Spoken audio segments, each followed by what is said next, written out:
Hey, how's it going, guys? So we're going to start off with a best ball draft on Underdog Fantasy. So the Pomeranian 4, they just released this contest. Not even, I think they might have released it on Saturday. Um, so it's already filled at 82%. So let's go ahead, get in while we can. So this is the first time I've done a underdog draft on stream in a while. So there's going to be a bunch of different players that have shot up in rankings. There's also been a lot of news that has come out since the last few drafts that we've done, since the last few videos that I've done. Obviously, sad to hear about Brian Robinson getting shot during a carjacking. He was one of the players I was really focusing on this year to make a big impact for that Washington offense, beating out Antonio Gibson. But with that happening, obviously Antonio Gibson looks like he's going to be picking up a big share of carries going into the season, or at least in the beginning of the season, possibly an uptick in shares for J.D. McKissick as well, catching passes out of the backfield. Until Brian Robinson gets back, if he comes back this season, which it looks like he will be. The injuries he sustained during the robbery attempt were life-threatening. He's already on his way to recovery, so which is good to hear. It's just highly, highly unfortunate for a rookie like that to basically be hours away from being named the Week 1 starter to having that taken away from you immediately. So, best wishes to him as he heads into Week 1. So we're drafting from the 4 spot here. If you watched any of the previous videos that I've posted, obviously I'm fading Cooper Kupp. So Austin Eckler, massive value with catching passes out of the backfield this season. Obviously a really good offense, strong offense. Think he's going to have great value in the backfield for Los Angeles Chargers.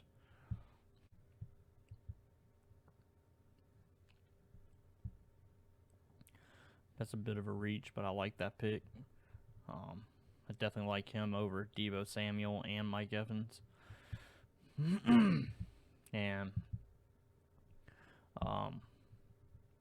when I was going over my picks for my top picks for Week 1, I don't think I mentioned Trey Lance. I don't think I had him in there. I think I started a list for doing Week 1 fades. I think Trey Lance was in there, even more so now because of Jimmy G being basically re-signed or being kept on by the 49ers. I don't think it'll have a major effect early on in the season, but if Trey Lance starts accumulating a bunch of losses, I definitely think that they'll basically pull him a whole lot quicker rather than if Jimmy Garoppolo had actually departed. But I also think the way they restructured his contract, it gives Jimmy a little bit more of a say and a little bit easier for him to be dealt to another team during the season in case there's an injury.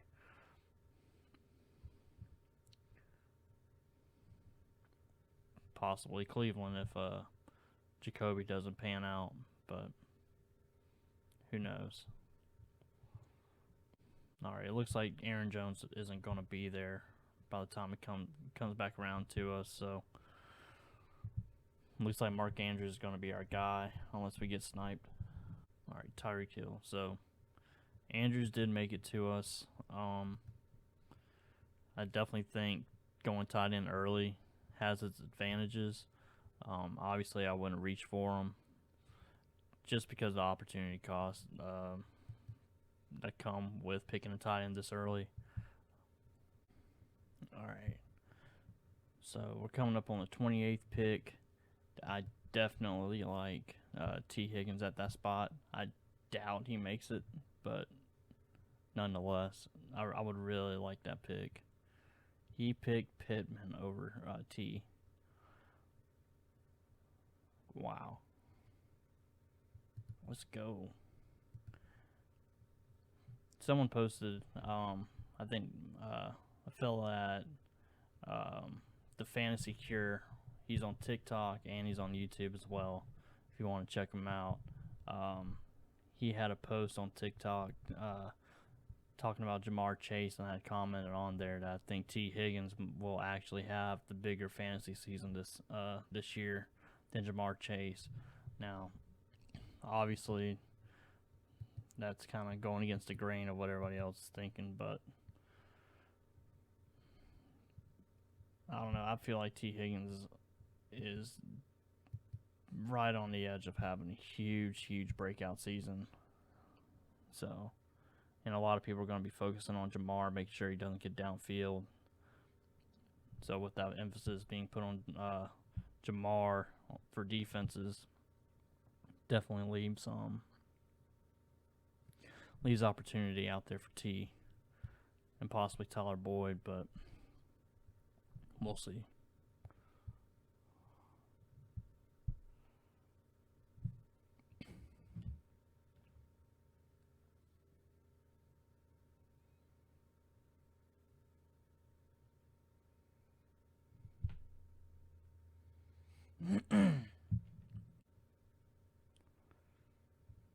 Let me go ahead.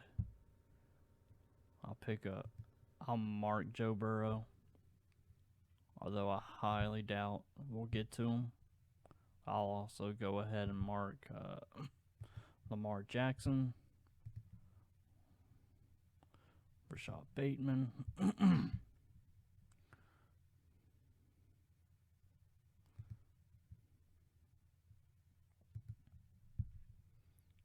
Hopefully they make it. We'll see. I'd like to pair up Mark Andrews with his quarterback, but if that doesn't happen, then he definitely has standalone value still. It's kind of awkward drafting from the 5th spot because you don't really want to reach for a top tier quarterback like that, but at that spot you really just have to go for value early on. Another guy that had some news that really helped out is that really is going to shoot up his ADP is Christian Kirk with Laviska Shenault being sent out to Carolina. I didn't see what Jacksonville got for him, but I definitely think that with Shenault leaving, it definitely bodes well for Christian Kirk, Zay Jones, and Marvin Jones to pick up a lot of targets this season as well. And it may even be, that might be an indication that Carolina's basically lost their patience with Terrace Marshall Jr. After the past couple years of lackluster production, basically. How many quarterbacks have gone off the board so far? Just one. So if I take Lamar, I'll probably start a huge trend. But I really could go Juju though. Nope. I'm gonna do it. I'm gonna go ahead and do it. Or try to do it. Go. Okay. I was hoping it wasn't going to time out on me. Alright, so we were able to at least get this correlation going with Lamar and Mark Andrews. Now it's just a matter of hoping we get there with Rashad Bateman, which that would be most likely. but not guaranteed, obviously. If someone's actually going on the board here and watching what I'm doing, they'll definitely see that I'm trying to get this correlation going and get the double stack with Rashad. And if someone really wanted to try and mess me up, they can go after him, but we'll see. All right, they took Herbert. And go ahead and mark Marvin Jones if I can.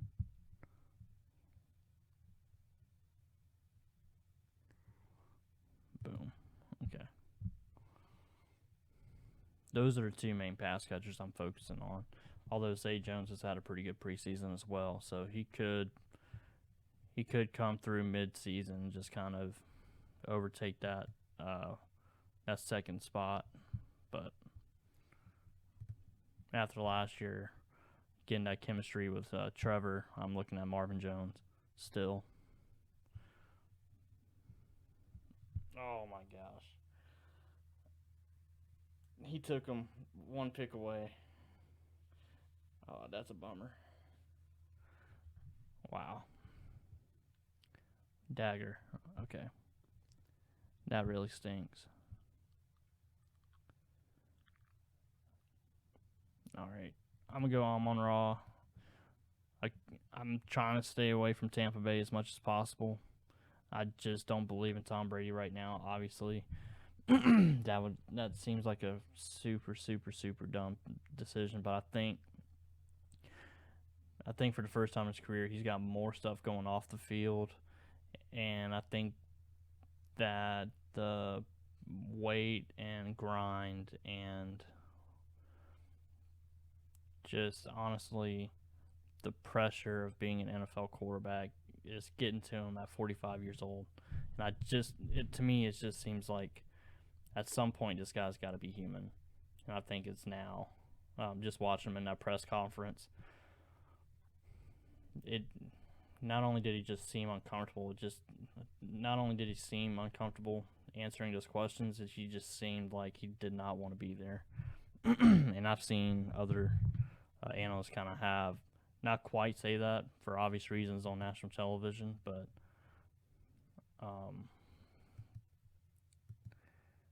he doesn't look the same. Just put it that way. He's not the same kind of assassin when he starts talking about the upcoming season and preparation and everything. He just doesn't seem like that guy right now. I know there was rumors of maybe a divorce and anything like something like that, but which obviously, if that is the case, we shouldn't probably be speculating on it. But when you're basically the greatest quarterback of all time, it's hard not to.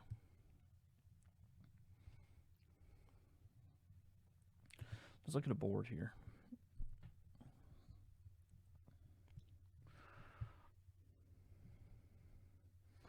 I'm also staying away from the Rams running backs too. I think it's going to be too difficult to predict who's going to be the key guy from week to week as far as picking who you think is going to have the most production. And I think Sean McVay, I feel like he's the type of guy that wants to keep a lot of question marks as far as game plan goes. Like, he'll say one thing and do the complete 180 and do the complete opposite of what he's been talking about. Christian Kirk went. I was hoping to get him. I am going after A.J. Dillon if he's there somehow at the 69th pick. Nice. But if he's still there, I'm definitely picking him up. I think you may even see him have a better fantasy season than AJ or Aaron Jones. I think that's highly possible.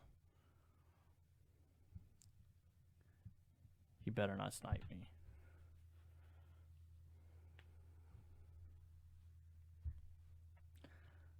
Don't do it. Don't do it.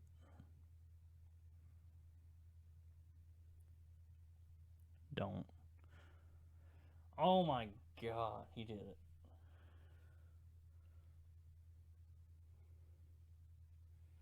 I hate that guy. Just kidding. I don't even know him. But that is super frustrating, nonetheless. Alright. I'm going DeAndre Hopkins.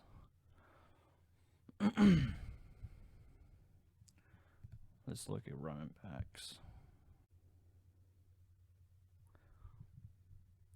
See, I hate drafting from the middle of the pack like that, from like that 5th through 7th or 8th pick. It's so hard to correlate lineups from that position.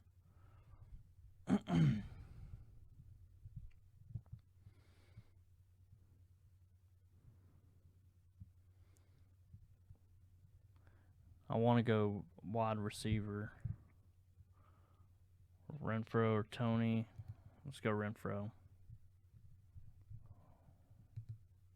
Did I get him? Yep, okay. That was close. My mouse wasn't working, it wasn't cooperating.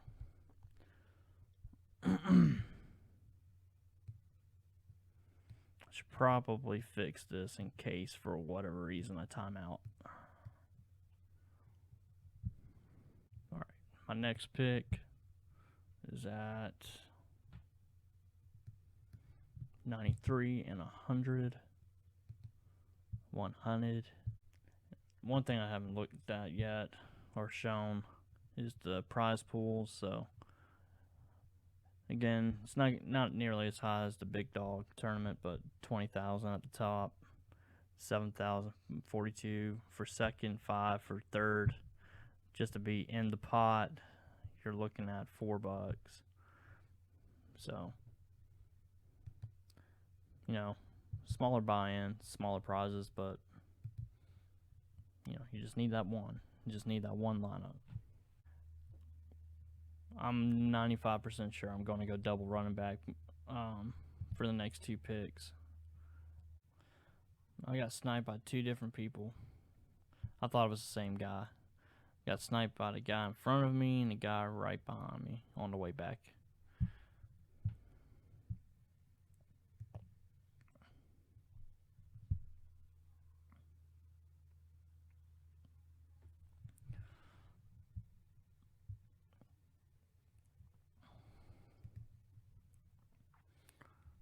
Alright.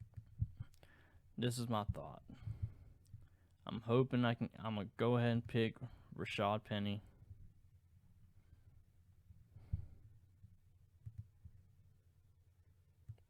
If I can get there. Alright. Rashad Penny. Hopefully he's still there. Devin Singletary's still there. When I come back around at 100.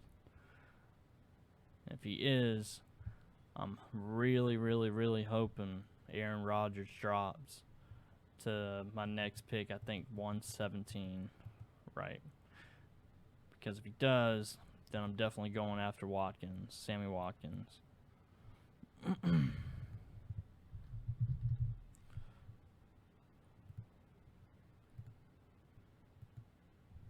Then Romeo Dubes.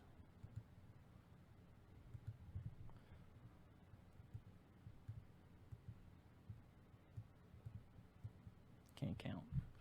Alright, so I'm not picking up Trevor Lawrence without Christian Kirk in any draft. Whether it's season long or best ball, I feel like that's going to be a major point of emphasis if you're thinking you're going to go with Trevor Lawrence or Christian Kirk for that matter. Well, I take that back. Christian Kirk, he can kind of stand alone no matter what. Like he's going to get his share regardless if you have Trevor or not. So like he's definitely, especially in DFS, he's going to have a ton of value as a standalone pick, which I'll go over. I'll go over in my top picks for week 1.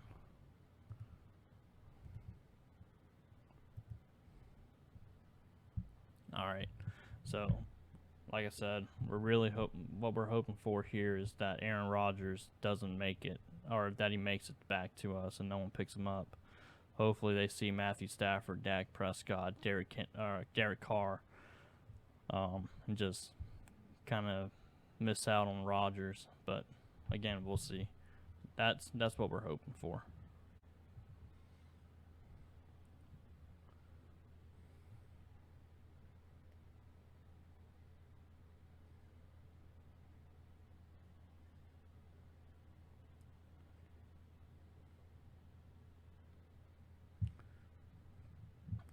Thanks for the two people who are still on the Twitch stream. Appreciate you guys.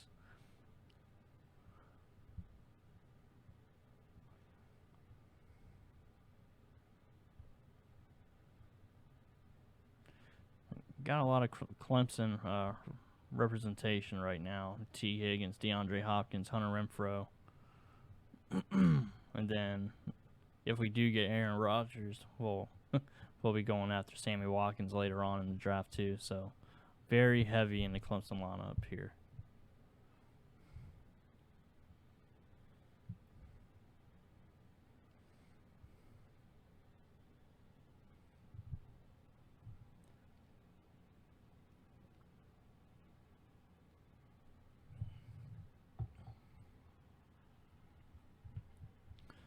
All right, let's take a peek at the draft board. We haven't done that in a minute.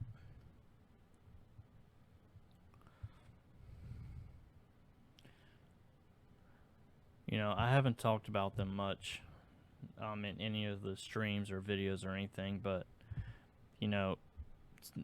just from preseason performances, I'm becoming slightly more of a believer for Steelers. Early on, before the preseason, I was completely fading them. Outside of Najee Harris, I mean, I knew beforehand that George Pickens was a freak.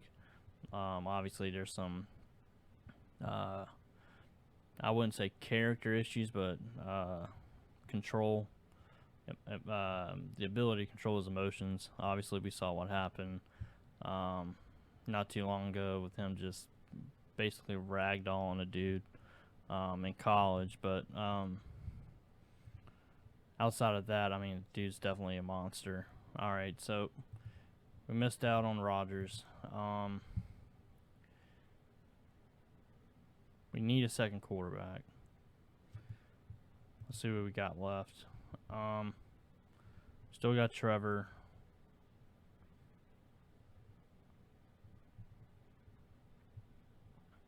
That's tough. I still got Amon-Ra St. Brown. I could go the Detroit Lions route. I just made myself sick just even saying that. But heck, yeah, let's go after him.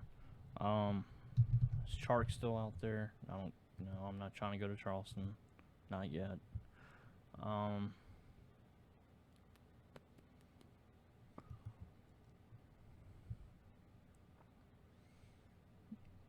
Yeah, I think that'll be our guy that we'll go after. Let's see. Yeah, he'll be there hopefully at that pick. So let's find some value. All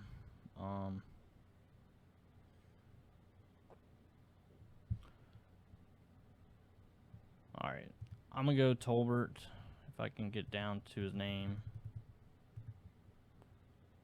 Did you get it? Yeah. I'm cutting it really close on these picks. So the reason why I paused for a second, I still, specifically for best ball, I think Brian Robinson still holds value, even if he doesn't come back till halfway, which obviously you don't even want to talk about him getting back to the field after something like that's happened to him. But just for the reality of fantasy football, definitely still holds a lot of value at that spot, which I'm curious to see where he drops to, if people are going to still just let him go because of what happened. I'm curious to see how much further he falls beyond his ADP at 126. I'm thinking probably 140, but I could be wrong. For me, it would be the 140, 150 range, which is what, 12th, 13th round.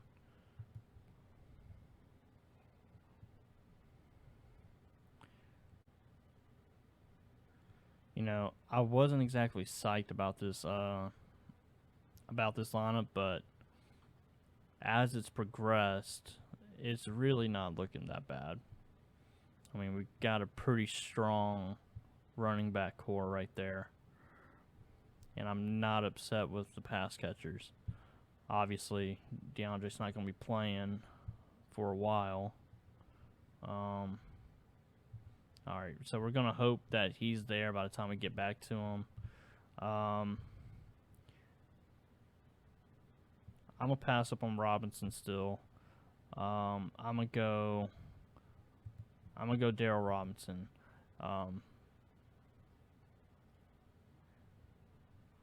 One of the reasons why, even though I just said, I'm trying to avoid the Rams running backs, one thing that one guy that I do follow and that I do watch content pretty consistently, that he made some good points about, Darrell Henderson, really showing out last year during Akers' absence.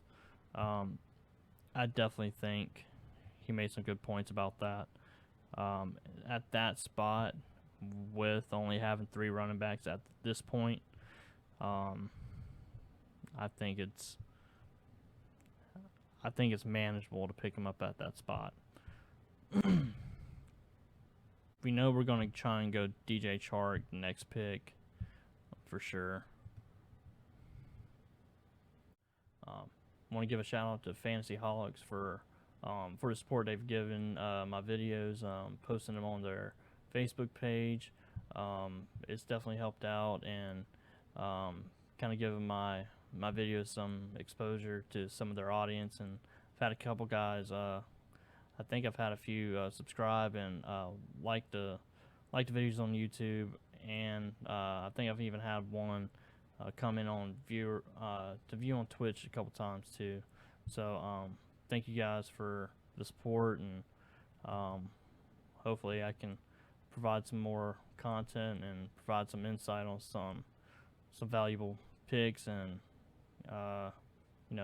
help you build some good lineups this season. So again, appreciate you guys. Thank you.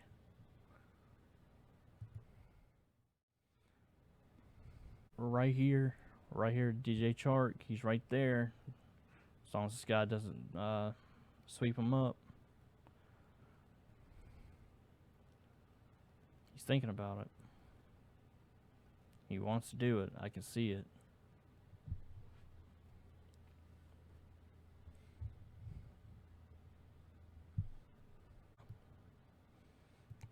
That's a bold strategy, Cotton. Let's see if it pays off for him. All right. So we got DJ Chark, and we have Amon-Ra St. Brown, with the intention to pick up Jared Goff later on in this draft.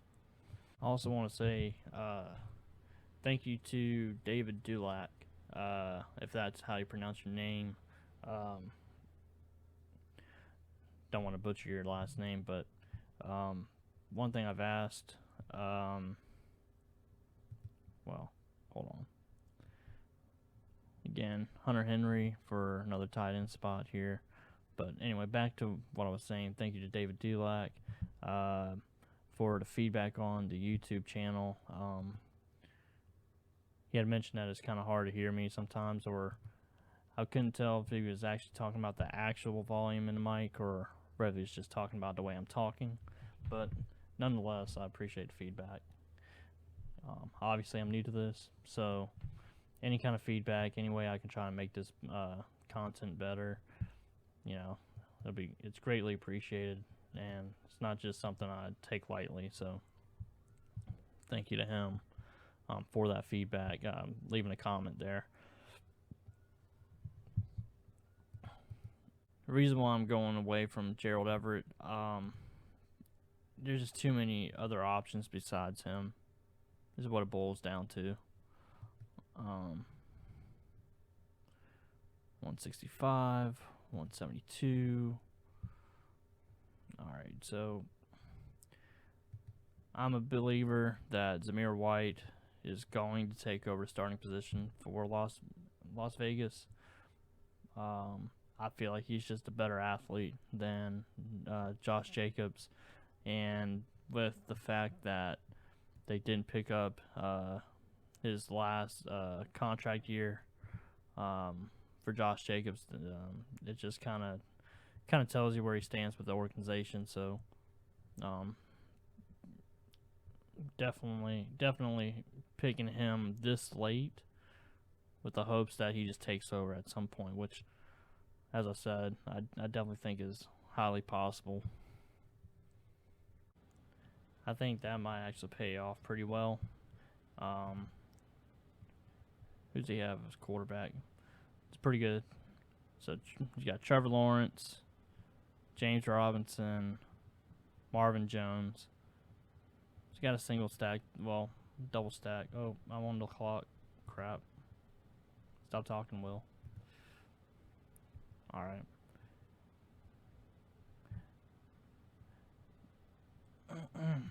Back to what I was talking about. Justin Herbert. He's got Josh Palmer. He wasn't able to get any of the top two receivers, but he does have a pretty good stack with Trevor Lawrence and Marvin Jones. So that's pretty good on his part. Number one pick, Jonathan Taylor. Surprise. I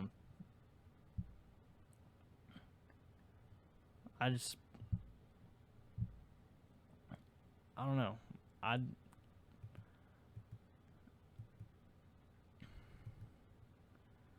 To me, they're not going to hand off the ball as much as everybody thinks. That's just my opinion. Not to say that he won't have 100 yards every single game he goes out there. I mean, he's that type of freak athlete. But to me, you don't sign Matt Ryan to hand the ball off for, 70% of a game. That's just, if they were going to do that, they would have signed Jimmy Garoppolo, in my opinion. But we shall see. I was just looking at, so on Facebook, someone had posted the news about Jimmy Garoppolo signing one more year, and I just put them simply on there. I just put on there that I thought that was a poor decision on the 49ers' part, especially with the fact that early on they made the decision that they're going to say Trey Lance is our quarterback. As a rookie, I mean, he's basically a rookie this year. Or I guess more accurately, compared to a high school senior enrolling early for a college program. That's kind of how I'm looking at it. But I just put on there that I think it's a poor decision on his part, on 49ers' part, excuse me. Especially with them coming out saying, hey, this is going to be our guy. We're moving on from Jimmy Garoppolo. We're going to let him seek a trade. And then now that no one wants to pay the price tag for him, speaking of Garoppolo, they restructured his contract for 1 year and kind of keep him in the locker room, where guys are going to instinctually just say, when things are going bad, put Jimmy in. And that's the last thing a rookie quarterback needs, or a highly inexperienced second-year quarterback, if you want to get technical. And I'm getting a little bit of pushback on that. A couple guys are giving me flack about it, but I really think that it's a poor decision. Now, granted, the way they restructured his contract being 1 year, $7 million, it makes it a little bit more feasible for him to be traded rather than having that huge price tag he had before they restructured it. And it also has a no trade clause on there, so Jimmy gets to pick, where he wants to go. So they can't just dump him off to the worst team in the NFL in case an injury happens. So we're at 196. One guy that I've mentioned in previous videos, or in a previous video rather, is Curtis Samuel. I think he's definitely going to be the definitive wide receiver 2 for the Washington offense. The Commanders, I'm still trying to get used to saying that. I definitely think he's going to be the surefire wide receiver 2 for them. I think this is going to be the first year he's been truly healthy, and since he's been with Carolina, or since he's left Carolina, and I think you'll start to see why he can contribute so much and why I'm so heavy on picking him up in that spot.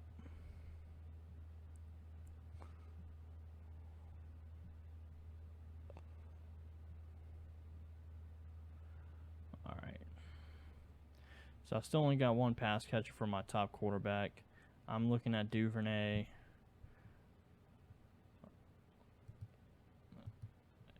And literally as I say his name, he went.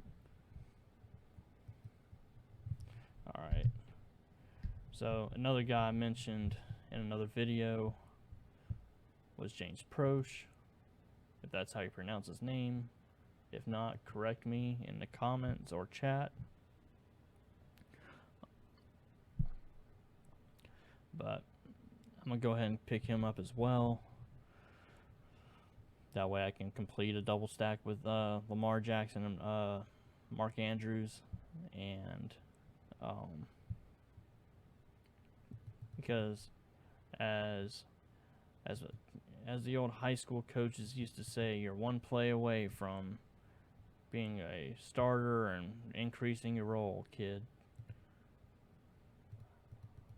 I remember hearing that as a freshman in high school and being absolutely terrified. Completely terrified.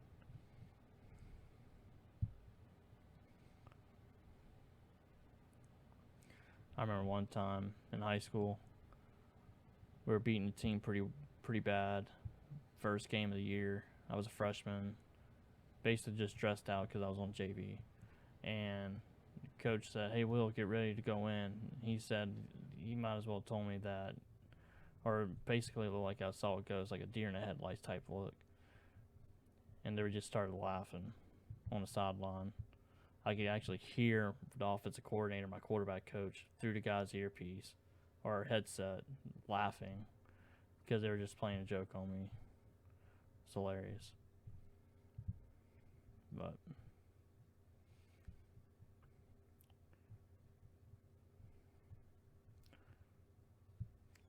it's a lot of pressure. It's a big shock as a freshman, not realizing you're actually going to get into the varsity game, or to be asked to get put into the varsity game for your very first game of the year as a freshman, late in the game like that in some garbage time. But funny story nonetheless. Alright, so we finished out the draft here. I did pick up James Proche while I was going over my little story there. So we got Lamar Jackson with the double stack with a James Proche and Mark Andrews. We have a Jared Goff double stack with Amon-Ra St. Brown, DJ Chark. For our running backs, we're looking at Austin Eckler, Rashad Penny, Devin Singletary, Darrell Henderson, and Zamir White, hoping that he wins the starting job eventually throughout the season. We got T. Higgins, who I think will end up beating out Jamar Chase as far as fantasy production goes. Moving on to DeAndre Hopkins. Once he comes back, I think he's just going to automatically demand targets from Kyler Murray and that Arizona offense. Hunter Renfrow, the best kept secret in the NFL as far as fantasy production goes. Jalen Tolbert, the rookie for Dallas, I think he's going to have a big year this year just because of the injuries that are going on with that wide receivers court. And then we got Curtis Samuel, as I said before. High value, I said in the last video I did. Major value for Washington, the true wide receiver 2 for that offense. And then we also got Hunter Henry, one of Mac Jones' favorite targets, and then Austin Hooper, who I think will end up being he'll end up being the second best pass catcher on that offense. Assuming that the Traylon Burks project didn't work out, and it'll just be Robert Woods, Austin Hooper, and then Westbrook Ekrine, if that's how you pronounce his name. Sorry if I butchered it, but nonetheless, not a terrible draft, not the best draft I've had, but it is the last one I'm doing before the start of the season. But again, we're just over a week out. We just got, I think, 9 more days, and then the start of the NFL season is here. So I'm excited, definitely excited, but I can't get here fast enough, that's for sure. All right, so if you haven't already, please subscribe, follow the channel. Again, shout out to Fantasyholics for their support on sharing the links to my videos on their page on Facebook. I appreciate you guys for doing that. Please subscribe to the YouTube channel. Please subscribe to Twitch. Follow me on Twitter. Drop a comment on the videos. Put it in chat, whatever. Tell me how I can do better. Tell me if you agree. For you focusing on this upcoming fantasy season. So thank you guys for watching. Come back and follow the channel for more fantasy content for the NFL season this year. Thanks.